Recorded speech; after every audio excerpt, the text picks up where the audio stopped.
श्री स्वामी समर्थ मित्रांनो, स्वागत आहे तुमचं माझ्या या यूट्यूब चॅनलमध्ये, ज्याचं नाव आहे शेगाव शॉर्ट व्हिडिओ MH28। आज मी तुम्हाला दाखवणार आहे पुरणपोळी कशी करायची। तर त्यासाठी सर्वप्रथम मी हरभऱ्याची डाळ ही स्वच्छ धुवून कुकरमध्ये 7 ते 8 शिट्ट्या लावून छान शिजवून घेतलेली आहे।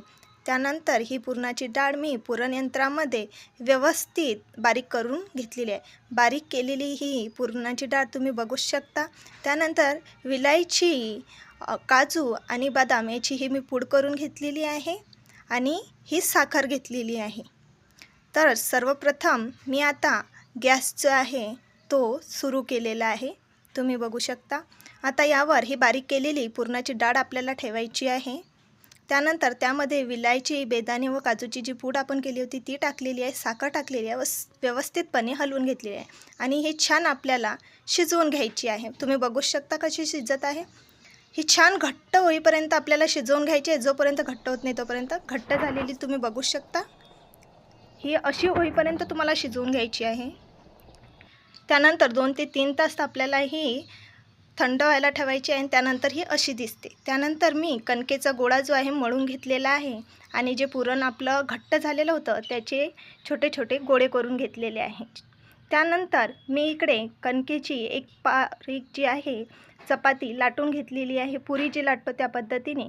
आणि त्यामध्ये आपल्याला आता जो आहे पुरणाचा गोळा भरायचा आहे व चारी बाजूनी तो व्यवस्थित कडेकडेने जो आहे बंद करून घ्यायचा आहे या पद्धतीने। आणि हा जो वरगोळा दिसत आहे ना, वर येत आहे, हा आपल्याला व्यवस्थितपणे काढून घ्यायचा आहे। त्याचे कारण असे की कारण त्याने जी आहे चव येत नाही। आता हा गोळा बंदिस्त झाला की त्याला आपल्याला व्यवस्थित असं लाटून घ्यायचं आहे, व्यवस्थित पातळ। तुम्ही बघू शकता आजूबाजूने छान असं पुरण जे आहे सर्वीकडे लागत आहे।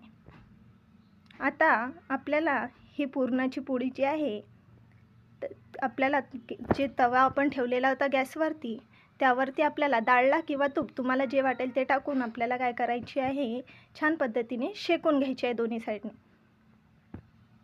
याच्या आजूबाजूला आपण काय करू शकतो, डाळला टाकून व्यवस्थित करून घ्यायची। दोन्ही बाजूनी व्यवस्थित आपल्याला शेकून घ्यायची। शेकून झालेली पुरणाची पोळी मी ताटामध्ये काढलेली आहे, तुम्ही बघू शकता किती छान झालेली आहे। तर कशी झाली पुरणाची पोळी हे कमेंटमध्ये नक्की सांगा आणि व्हिडिओ आवडल्यास लाईक, शेअर, सबस्क्राईब करायला विसरू नका। Bye bye.